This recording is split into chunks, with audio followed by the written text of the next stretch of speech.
wall walker.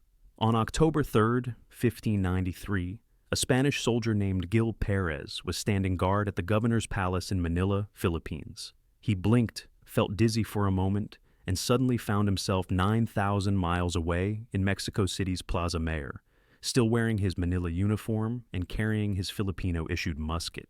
What makes this impossible teleportation even stranger is that dozens of witnesses in Mexico City watched him materialize out of thin air in the middle of the crowded plaza. The Mexican authorities immediately arrested Perez, assuming he was a deserter or spy.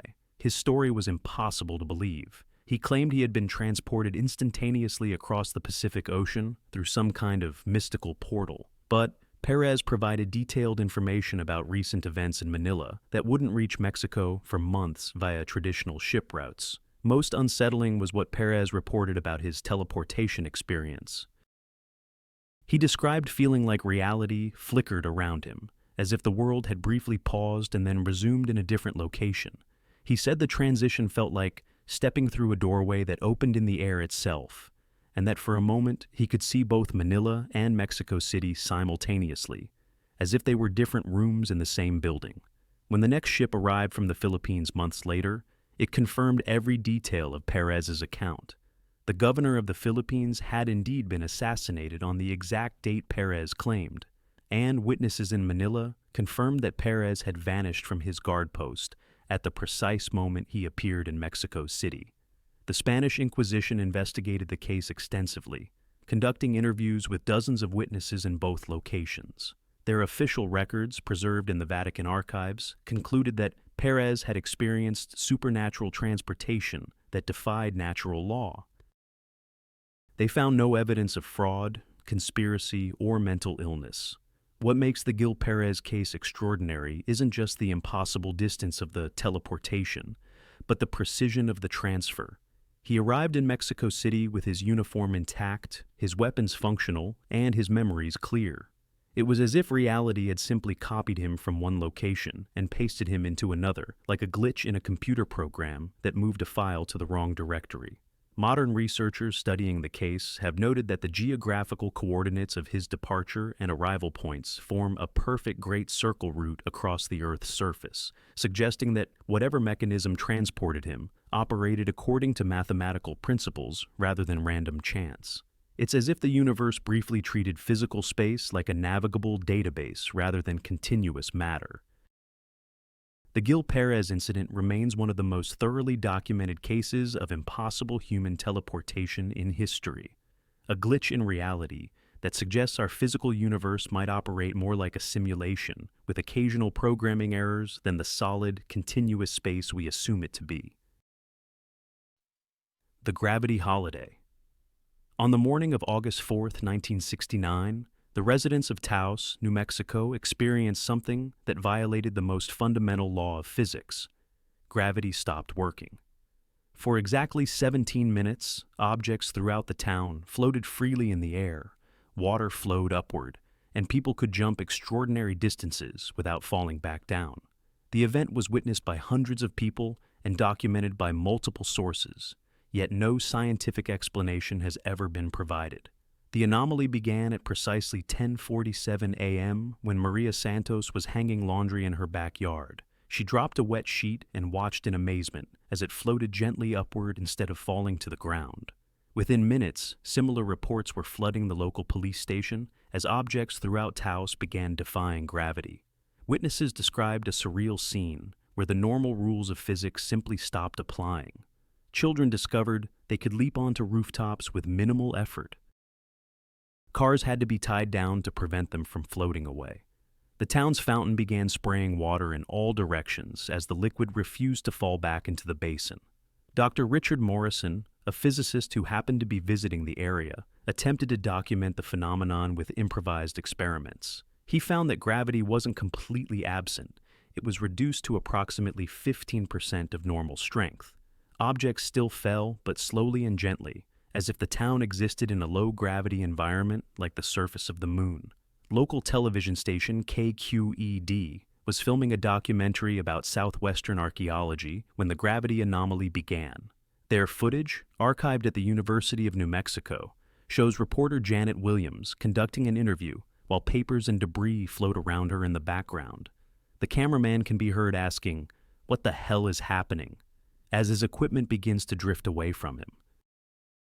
The most unsettling aspect of the Tao's gravity event was its precise duration and boundaries. The reduced gravity effect lasted exactly 17 minutes and ended as abruptly as it began. More strangely, the anomaly was confined to a perfect circle, with a radius of approximately 2 miles centered on the town plaza. Outside this boundary, gravity functioned normally. When the 17 minutes ended, all floating objects crashed to the ground simultaneously, creating a cacophony of breaking glass and falling debris that could be heard throughout the town. Several people who had been jumping or floating were injured when normal gravity suddenly resumed.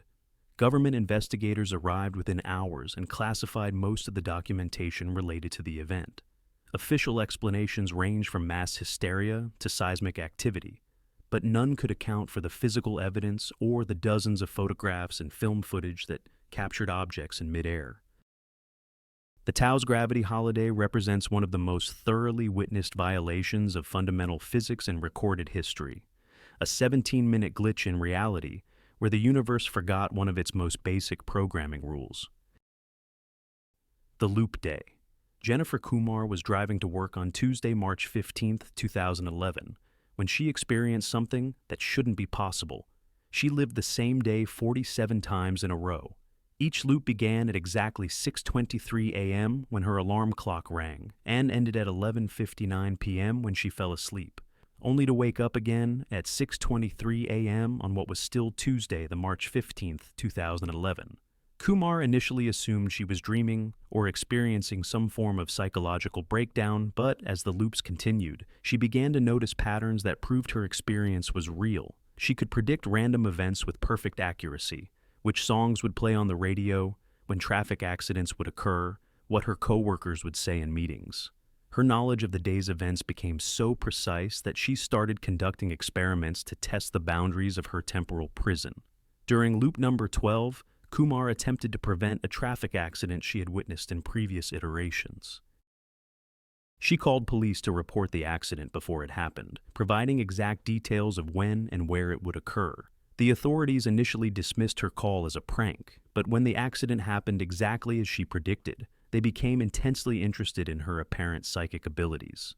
As the loops continued, Kumar discovered she could accumulate knowledge and skills that persisted between iterations, even though the rest of the world reset each time. She learned Italian, memorized entire books, and developed expertise in subjects she had never studied. Her consciousness was continuous across the loops, while reality around her remained trapped in a 24-hour cycle. By loop 23, Kumar had documented enough evidence to convince a small team of researchers at the local university that something extraordinary was happening. Dr. Sarah Chen, a physics professor, worked with Kumar to design experiments that could potentially detect the temporal anomaly using sensitive equipment. The most disturbing discovery came during loop 31, when Kumar realized she could influence the loop's parameters through focused mental effort. By concentrating intensely on specific times, she could extend or compress certain portions of the repeated day. She found she could make her lunch break last, subjectively, hours, while the clock advanced only minutes. During loop 45, Kumar encountered another person who was aware of the repetition, an elderly man named Frank Rodriguez, who had been experiencing the same Tuesday for 3 loops. Together, they discovered that the temporal anomaly was expanding, trapping more people in the same repeating day pattern. The loops finally ended during the 47th iteration, when Kumar and Rodriguez performed a specific sequence of actions that somehow reset the temporal program. Kumar woke up on Wednesday, March the 16th, 2011, but retained all her accumulated knowledge and memories from the repeated days. Dr. Chen's final report, submitted to the Department of Energy, concluded that Kumar had experienced a localized temporal anomaly that suggested time itself operates more like a computer program with occasionally corrupted files than the linear progression we experience as normal reality. The Duplicate People. On June 12, 2003, residents of Millbrook, Illinois began reporting an impossible phenomenon. Exact duplicates of themselves were appearing throughout the town, going about daily routines in perfect synchronization with the originals. These weren't doppelgangers or lookalikes. They were pixel-perfect copies that moved, spoke, and behaved identically to their counterparts, as if reality was rendering each person twice. The first documented case involved Rebecca Martinez, a local librarian who was working alone when she saw herself walk past the window outside. Initially dismissing it as a reflection, Martinez went outside to investigate and found her duplicate shelving books in the reference section. The duplicate acknowledged her with a nod and continued working, apparently unaware that anything unusual was happening. As word spread through the small town, more residents discovered their own duplicates performing routine activities in different locations. Tom Bradley found his copy mowing a lawn 3 blocks away. Sarah Winston encountered her duplicate grocery shopping at the same store, buying identical items from her shopping list. The duplicates exhibited behaviors that proved they weren't hallucinations or imposters. They possessed complete knowledge of their original's memories, could answer personal questions that only the real person would know, and even had identical injuries and scars. Medical examination revealed that the duplicates had identical DNA, fingerprints, and retinal patterns to their originals. Dr. Michael Ross, a quantum physicist from Northwestern University, arrived to investigate and found that the duplicates appeared to be genuine matter rather than projections or illusions. They cast shadows, registered on thermal imaging, and interacted normally with physical objects. However, attempts to separate duplicates from their originals by more than approximately 500 meters resulted in both versions experiencing severe disorientation and memory fragmentation. The most unsettling discovery was that actions performed by either the original or duplicate were mirrored by their counterpart with a delay of exactly 4.7 seconds. If Rebecca Martinez picked up a book, her duplicate would perform the identical motion 4.7 seconds later. This synchronization was so precise that researchers could predict duplicate behavior with atomic clock accuracy. Video surveillance revealed that the duplicates were not spawning randomly, but appearing in locations where their originals had been exactly 24 hours earlier. The pattern suggested that reality was somehow replaying previous versions of people, as if the town was stuck in a temporal buffer that was displaying cached copies of residents' past activities. The phenomenon lasted for 6 days before suddenly ending, when all duplicates simultaneously faded away like static on a television screen. Witnesses described the disappearance as dissolving into pixels that briefly flickered before vanishing completely. Government investigators classified the incident and relocated most witnesses, but leaked documents suggest that similar duplicate events have been reported in other small towns across the Midwest, always lasting exactly 6 days and always involving perfect synchronization between originals and copies. The Millbrook duplicate incident suggests that reality might operate like a computer graphics program that occasionally renders objects twice, creating temporary glitches where people exist in multiple instances until the system corrects the error. The floating island. On September 23, 1997, commercial airline pilot Captain David Chen was flying Flight 447 from Seattle to Los Angeles when he witnessed something that violated every law of physics.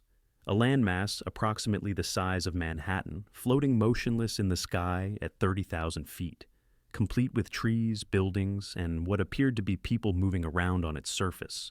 Chen immediately contacted air traffic control to report the impossible sighting, but radar showed nothing at the coordinates where he observed the floating island. However, passengers and crew on the flight confirmed his observations, with several taking photographs and video footage of the aerial landmass. The island appeared to be a complete ecosystem suspended in empty air with no visible means of support. Through binoculars, Chen could see forests, structures that resembled buildings, and movement that suggested animal or human activity. The landmass cast a distinct shadow on the clouds below, proving it was a solid, three-dimensional object rather than an optical illusion. Flight attendant Lisa Parker described looking down at the floating island and seeing what looked like a medieval village with people walking around, completely unaware they were flying through the sky. Other passengers reported seeing cultivated fields, roads, and even smoke rising from what appeared to be chimneys. As Flight 447 approached the floating landmass, Chen made the decision to alter course slightly to get a closer look. At a distance of approximately 2 miles, passengers could clearly see that the island was inhabited by human figures who seemed to be going about normal daily activities, despite their impossible aerial location. The most disturbing aspect of the sighting was that the people on the floating island appeared to notice the aircraft. Several figures were observed pointing at the plane and gathering in groups as if discussing the unusual sight. One passenger reported seeing someone on the island waving at the aircraft. Air traffic control scrambled 2 F-16 interceptors to investigate Chen's report, but by the time the military aircraft reached the coordinates, the floating island had vanished completely. The fighter pilots found empty sky with no trace of the massive landmass that dozens of civilian witnesses had observed just minutes earlier. Investigation by the FAA revealed that Flight 447's navigation instruments had malfunctioned during the sighting, showing impossible readings that suggested the aircraft was simultaneously at multiple altitudes and geographic locations. The technical malfunction lasted exactly as long as the floating island remained visible. Analysis of passenger photographs and video revealed images that experts confirmed had not been digitally altered, yet showed a landmass floating in empty sky under conditions that should have made such an object impossible to sustain. The island appeared to have its own weather patterns, with clouds forming around its edges despite the clear sky surrounding it. The floating island incident remains classified by multiple government agencies, but leaked reports suggest that similar aerial landmasses have been observed by commercial and military pilots worldwide, always appearing briefly before vanishing without explanation. The Phase Walker.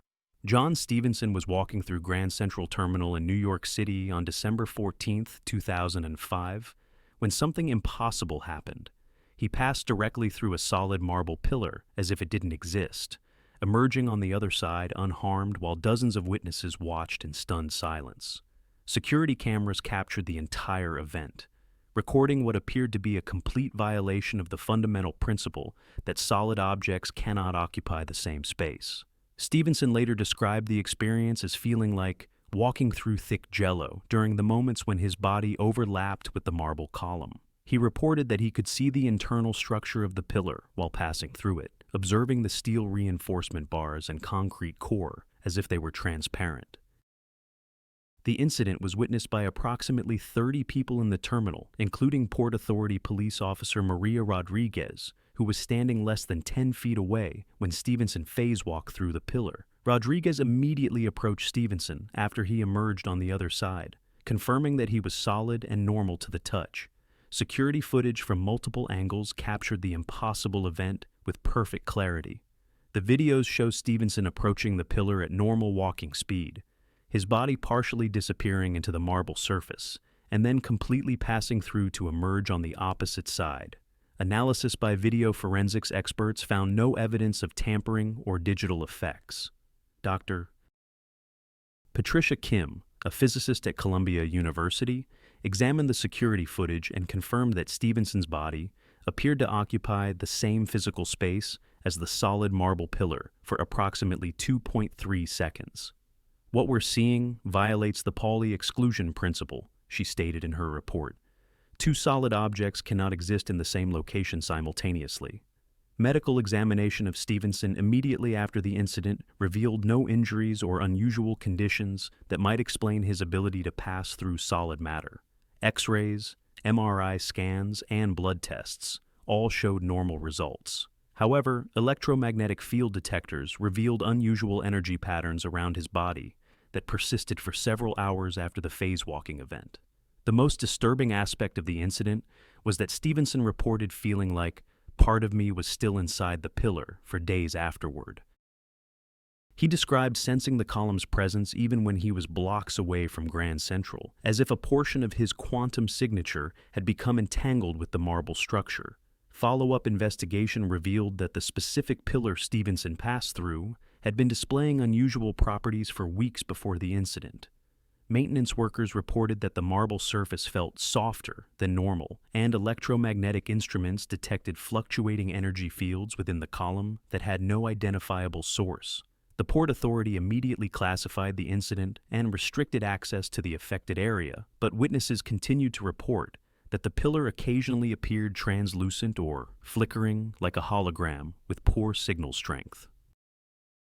The John Stevenson phase-walking incident represents direct evidence that solid matter can temporarily lose its fundamental properties, behaving more like a programmed graphic that occasionally fails to render properly than actual physical substance. The Reset Town. At exactly 3:17 a.m. on November 8, 2012, the town of Cedar Falls, Iowa, reverted to its exact state from 24 hours earlier. Every building, street, and object returned to its previous configuration, undoing a full day of changes, construction, and alterations, as if someone had pressed a cosmic undo button on the entire community. The reset was first noticed by night shift workers at the Cedar Falls Medical Center, who discovered that a wing of the hospital that had been demolished the previous afternoon had somehow reconstructed itself overnight. The building appeared exactly as it had 24 hours earlier, complete with medical equipment, patient records, and even the same patterns of wear on the flooring. As residents woke up that morning, they found their town had reverted to its previous state in impossible ways. Construction projects that had been completed were undone. Cars that had been moved were back in their original parking spaces.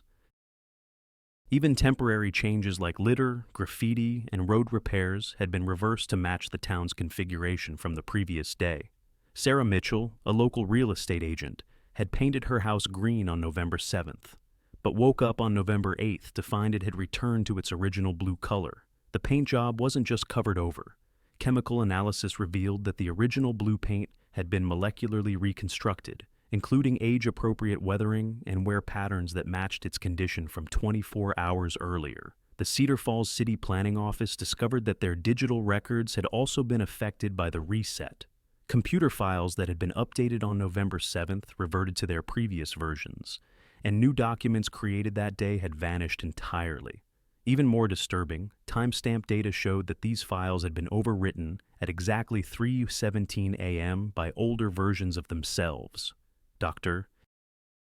Jennifer Walsh, a temporal physicist from the University of Iowa, investigated the reset event and found evidence that the entire town had been restored from what appeared to be a backup copy of its previous state. "It's as if reality maintains save files," she wrote in her classified report, and Cedar Falls was restored from a checkpoint created 24 hours earlier. The most unsettling aspect of the reset was its completeness. Not only had physical objects reverted, but biological systems had also been affected. Plants that had been trimmed or damaged on November 7th were restored to their previous condition. Even injuries suffered by residents that day had healed exactly back to their state from 24 hours earlier. Investigation revealed that the reset had affected everything within the town limits with surgical precision. A construction project that spanned the border between Cedar Falls and neighboring Waterloo was partially reversed. Only the portion within Cedar Falls city limits reverted to its previous state, creating a perfectly straight line where the reset effect ended. Government investigators found that similar reset events had been reported in other small towns across the Midwest, always occurring at 3:17 a.m. and always reverting exactly 24 hours of changes. The incidents appeared to be increasing in frequency, suggesting that reality's backup and restore functions were becoming more active. The Cedar Falls reset event provides evidence that physical reality operates more like a computer system with version control than the continuous, irreversible flow of time and matter that we assume governs our universe. The rendering error. On April 22, 2008, residents of Bakersfield, California, witnessed something that looked like a graphics glitch in a video game. A section of downtown began displaying in wireframe mode, showing the underlying mathematical structure of buildings, streets, and objects as transparent geometric outlines instead of solid matter. The anomaly began at approximately 2:30 p.m. when Maria Santos was walking past the Kern County Museum. She noticed that the building's facade was flickering between normal appearance and a translucent wireframe representation that showed the internal support structure, electrical wiring, and plumbing as glowing geometric lines. Within an hour, the wireframe effect had spread to encompass a 4-block area of downtown Bakersfield. Buildings appeared as transparent architectural blueprints. Cars looked like 3D modeling software diagrams, and even people occasionally flickered into wireframe representations that showed their skeletal structure and circulatory systems as geometric patterns. Professional photographer Alex Chen was in the area and captured extensive documentation of the rendering error. His photographs show buildings reduced to their basic geometric forms. Walls represented as intersecting planes, windows as rectangular outlines, and architectural details as mathematical curves and angles. The wireframe objects weren't just visual effects. They maintained their physical properties despite their altered appearance. People could still enter buildings that appeared as transparent outlines, and vehicles continued to function normally, even when they looked like computer graphics models. The physics remained intact, even though the visual rendering had failed. Dr. Robert Kim, a computer graphics expert from UC Berkeley, analyzed Chen's photographs and confirmed that the wireframe representations followed standard 3D modeling conventions used in software development. It's as if we're seeing the underlying code structure of reality itself, he noted in his report. These aren't random patterns. They're organized exactly like wireframe models in computer graphics programs. The most disturbing aspect of the rendering error was that it revealed hidden structures within familiar objects. Buildings showed internal frameworks that didn't match their architectural plans. People's wireframe representations displayed anatomical details that medical science couldn't identify, including what appeared to be additional circulatory systems and neural networks that don't exist in conventional human biology. Video footage captured by security cameras shows the wireframe effect progressing in a pattern consistent with computer graphics rendering errors, where complex objects are temporarily reduced to their basic geometric components before being properly textured and shaded. The visual glitch spread outward from the museum in concentric circles, affecting objects in a systematic sequence. The rendering error lasted exactly 47 minutes before reality suddenly snapped back to normal visual mode. Witnesses described the transition as instantaneous. Buildings went from wireframe outlines to fully rendered structures in the blink of an eye, like a graphics processor suddenly catching up with its workload. Government investigation of the incident focused on potential electromagnetic causes, but no conventional explanation could account for the systematic nature of the visual glitch or its resemblance to computer graphics rendering errors. The Bakersfield rendering error provides visual evidence that our physical reality might be constructed more like a 3D computer simulation than the solid, continuous matter we perceive, complete with occasional graphics glitches that reveal the underlying mathematical structure. The Despawn Event. On July 7, 2016, the Riverside Shopping Mall in Phoenix, Arizona, experienced what witnesses described as a despawn event. Objects, people, and entire sections of the building began disappearing in a pattern consistent with computer memory being cleared to free up processing resources. The event began at 11:43 a.m., when shoppers noticed that merchandise in several stores was vanishing systematically. Items didn't fall or get removed. They simply ceased to exist, fading away like graphics being deleted from a computer screen. The disappearances followed a logical pattern, starting with non-essential decorative objects, before progressing to more fundamental structural elements. Security guard Robert Martinez was patrolling the food court when he witnessed entire tables and chairs disappearing in sequence. It was like watching someone delete objects from a video game, he later testified. Things would just fade out, starting from the edges and working toward the center until there was nothing left but empty space. The despawn effect wasn't limited to inanimate objects. Several shoppers reported seeing other people disappear completely, though curiously no missing person reports were filed and no one seemed to remember the individuals who had vanished. Security footage confirmed that people were indeed disappearing, but the recordings showed gaps where the missing individuals should have been, as if they had been digitally edited out of existence. Dr. Angela Foster, a quantum physicist from Arizona State University, arrived during the ongoing despawn event and documented the systematic nature of the disappearances.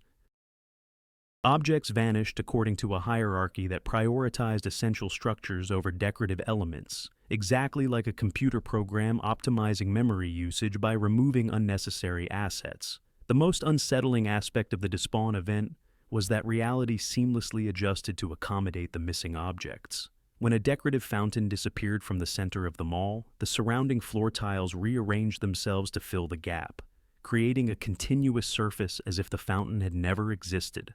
Store layouts reorganized automatically when merchandise vanished, maintaining logical traffic flow despite missing inventory. Video analysis revealed that the disappearances followed a grid pattern consistent with computer graphics memory management.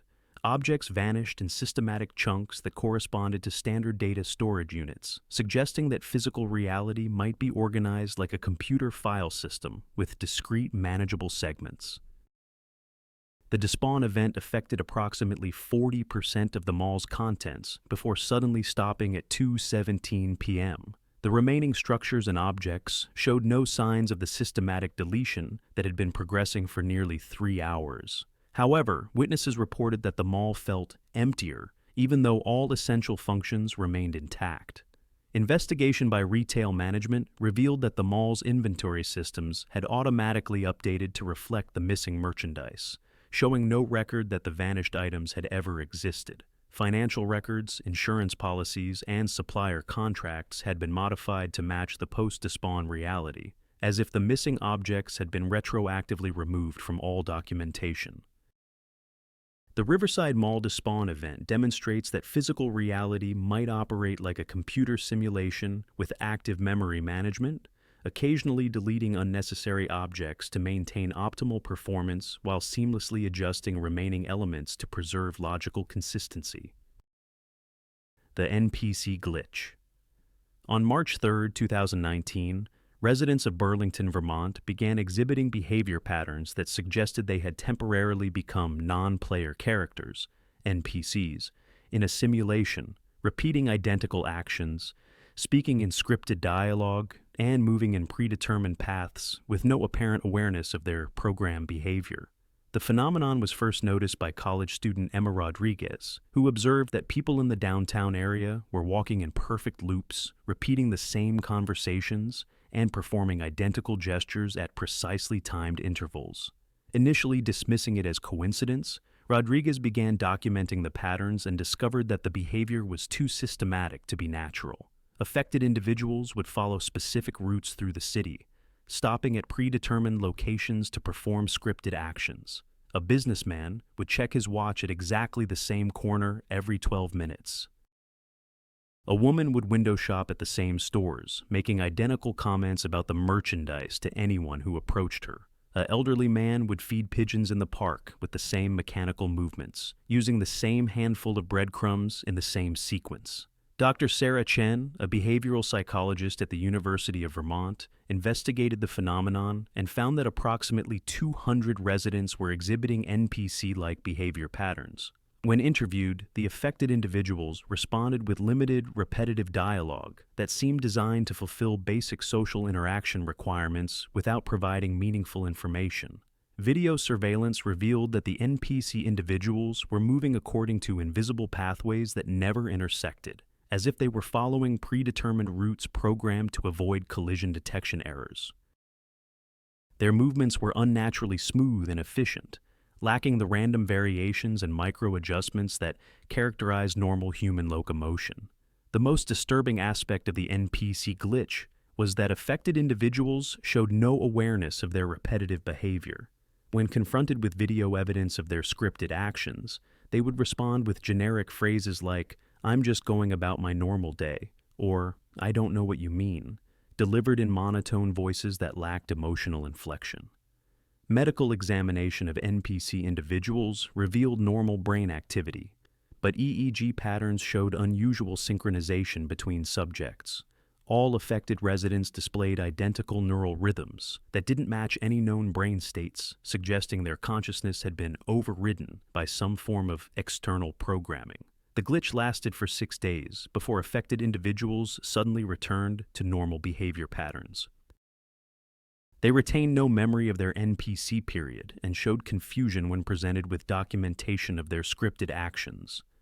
Brain scans revealed that their neural patterns had returned to normal individual variations. Investigation revealed that similar NPC events had been reported in other college towns across New England, always lasting exactly 6 days, and affecting approximately the same percentage of the local population. The incidents appeared to be increasing in frequency and expanding to larger metropolitan areas. The Burlington NPC glitch provides evidence that human consciousness might be more programmable than previously assumed, and that reality itself might occasionally revert to simplified behavioral patterns when system resources are being reallocated for unknown purposes. Conclusion: these 10 documented glitches represent more than unexplained anomalies.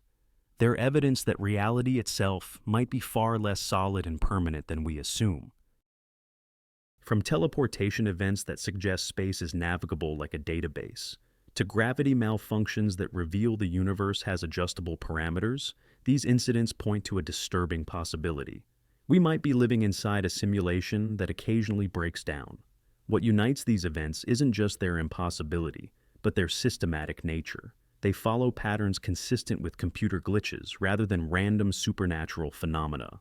The floating islands appear and vanish like graphics that fail to load properly. The duplicate people behave like rendering errors where objects get copied twice. The reset towns function like restore points in a computer system. Perhaps most unsettling is how these glitches reveal the underlying structure of reality. The wireframe buildings show us the mathematical framework that might exist beneath physical matter. The NPC behavior suggests that human consciousness could be programmable. The phase-walking incident implies that solid matter might be nothing more than convincing graphics that occasionally fail to render properly. If we are living in a simulation, these glitches offer glimpses of the code that runs our universe. They suggest that time can loop, space can be reorganized, gravity can be adjusted, and people can be copied, deleted, or reset like files in a computer system. The evidence points to a reality that operates more like an incredibly sophisticated video game than the solid, continuous universe our senses tell us we inhabit. The frequency of these reality glitches appears to be increasing, which raises an uncomfortable question. Is the simulation that contains our universe becoming unstable? Are we witnessing the gradual breakdown of the code that maintains our reality? Or are these glitches intentional, debugging sessions where the programmers of our universe test changes to the fundamental parameters of existence? Whatever the truth, these 10 cases prove that reality is far stranger, more malleable, and more digital than we ever imagined. We may not be living in the Matrix, but the evidence suggests we're living in something very much like it. A simulation so sophisticated that we mistake it for reality, except when the programming breaks down and shows us glimpses of the code beneath.